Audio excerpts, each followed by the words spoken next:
एक young doctor New York में 10 सितंबर 2001 को शॉपिंग करने गई थी। उसके बाद वो कभी दिखाई नहीं दी। कई साल बाद कोर्ट ने माना कि उसकी मौत 9/11 के हमले में हुई थी, लेकिन कैसे और कहां ये आज तक किसी को नहीं पता। स्नेहा एनी फिलिप एक यंग डॉक्टर थी जो इंटरनल मेडिसिन में दूसरे साल की रेजिडेंट थी। वो न्यूयॉर्क के बैटरी पार्क सिटी में अपने पति रॉन लीबरमैन के साथ रहती थी, जो खुद एक इमरजेंसी रूम डॉक्टर थे। स्नेहा का जन्म केरल में हुआ था और उनका बचपन न्यूयॉर्क के अपस्टेट इलाके में बीता था। वो बहुत क्रिएटिव, समझदार, इंडिपेंडेंट और मेहनती थी। उनके घर वालों के मुताबिक वो बहुत ही गर्मदिल और आदर्शों वाली इंसान थी।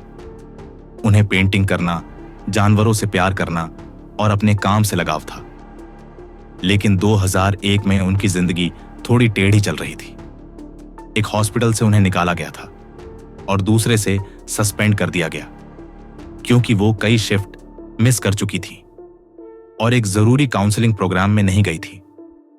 इसके अलावा उन पर एक केस भी चल रहा था जिसमें उन्होंने एक कलीग पर छेड़खानी का आरोप लगाया था, लेकिन पुलिस ने बाद में कहा कि वो रिपोर्ट झूठी थी।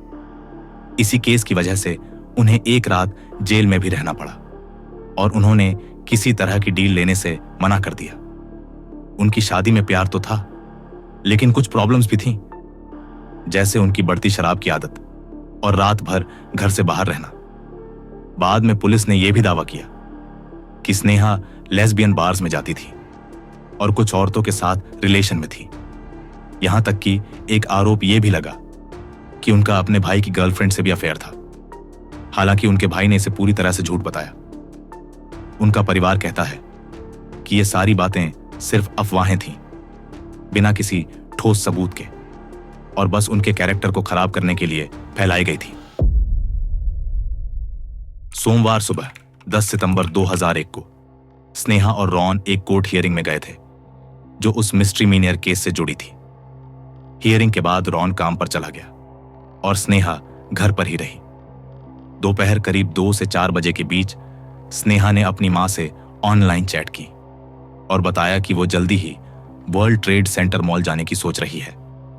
शाम को स्नेहा को सेंचुरी 21 नाम की डिपार्टमेंटल स्टोर में शॉपिंग करते हुए सिक्योरिटी कैमरा में देखा गया। यह स्टोर ट्विन टावर्स के ठीक पास था। उसने कपड़े, शूज और लिंजरी खरीदी, वो भी रॉन के क्रेडिट कार्ड से। यह फुटेज रात 7:18 पर की है और यही उसका आखिरी कंफर्म्ड देखा जाना माना जाता है। एक सेल्स क्लर्क ने कहा कि स्नेहा एक और महिला के साथ शॉपिंग कर रही थी, लेकिन जब रॉन ने वो फुटेज चेक की तो उसमें स्नेहा अकेली दिख रही थी। रॉन रात करीब 12 बजे घर लौटा, लेकिन स्नेहा घर पर नहीं थी। ये कोई बड़ी बात नहीं थी क्योंकि वो कभी कभी अपने कजिन या दोस्तों के पास भी रुक जाती थी। लेकिन सुबह 4 बजे उनके अपार्टमेंट की लैंडलाइन से रॉन के मोबाइल पर एक कॉल की गई थी। रॉन को याद नहीं कि उसने वो कॉल उठाया था या नहीं, और आज तक कोई नहीं जान पाया कि वो कॉल किसने की और क्यों। रॉन सुबह जल्दी ब्रॉन्क्स के जैकोबी मेडिकल सेंटर में काम पर निकल गया था। सुबह 8:46 पर पहला प्लेन नॉर्थ टावर से टकराया। पूरे दिन रॉन बार बार घर कॉल करता रहा, लेकिन कोई जवाब नहीं मिला। शाम को वो जैसे तैसे डाउनटाउन पहुंचा, पहले एम्बुलेंस से, फिर पैदल चलकर, ताकि अपने अपार्टमेंट तक पहुंच सके, जो ग्राउंड जीरो के बिल्कुल पास था। लेकिन बिल्डिंग सील थी और बिजली भी नहीं थी, तो वो अंदर नहीं जा पाया। अगली सुबह जाकर ही उसे अंदर जाने दिया गया।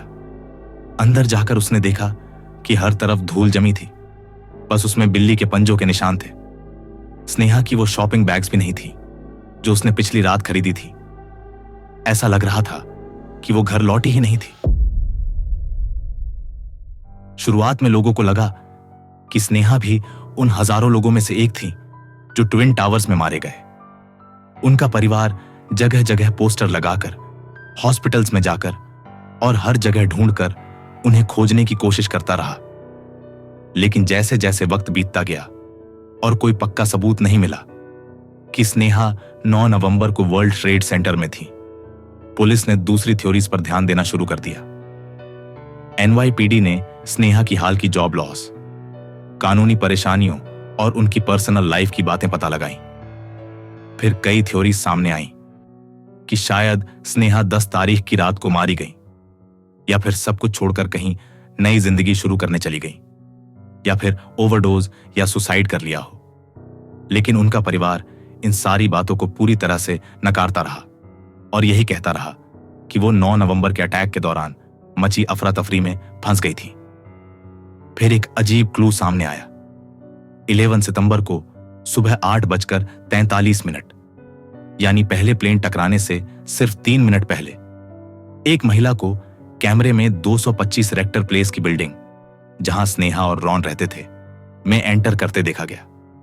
वो थोड़ी देर लिफ्ट के पास रुकी और फिर बाहर चली गई। वो महिला कदकाठी में स्नेहा जैसी ही लग रही थी, लेकिन उसके पास वो शॉपिंग बैग्स नहीं थी जो स्नेहा ने खरीदी थी। डिटेक्टिव रिचर्ड स्टार्क को लगता था कि वही स्नेहा थी, लेकिन रॉन को पक्का यकीन नहीं था।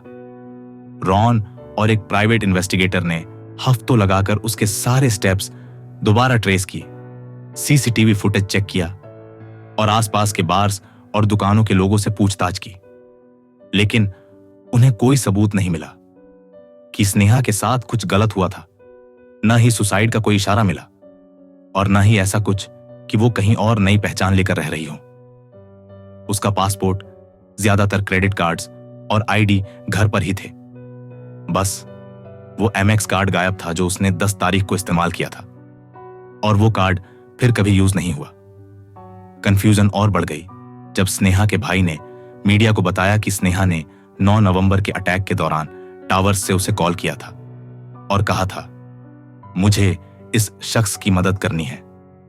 यह लाइन हर जगह वायरल हो गई, लेकिन बाद में उसने खुद कबूल किया कि यह बात उसने बस लोगों का ध्यान खींचने के लिए बना ली थी। स्नेहा का नाम 9/11 मेमोरियल के साउथ पुल में पैनल S66 पर लिखा हुआ है। उनका केस कई डॉक्यूमेंट्रीज में दिखाया गया है। ग्राउंड जीरो से मिले हजारों अनजाने इंसानी अवशेषों की एडवांस डीएनए जांच अभी भी जारी है। उनका परिवार उम्मीद करता है कि एक दिन उनकी कोई हड्डी का टुकड़ा या फिर उनके गहनों में से कोई चीज पहचानी जा सके। रॉन लीबरमैन ने बाद में दूसरी शादी कर ली है, जो स्नेहा के माता पिता की अनुमति से हुई, और अब भी स्नेहा के परिवार के साथ अच्छे रिश्ते बनाए हुए हैं। स्नेहा का बचपन का कमरा, जो पावकीपसी में है, आज भी वैसा का वैसा ही रखा हुआ है। उनके पिता ने एक बार कहा था, वो हवा में ऐसे खो नहीं सकती, कुछ तो होना चाहिए। अगर आपको ये कहानी दिल छू गई हो तो वीडियो को लाइक जरूर करें। इस तरह की और अनसुलझी कहानियों के लिए चैनल को सब्सक्राइब करें और नीचे कमेंट में बताएं, क्या स्नेहा सच में 9/11 का शिकार बनी या उसके साथ कुछ और हुआ था।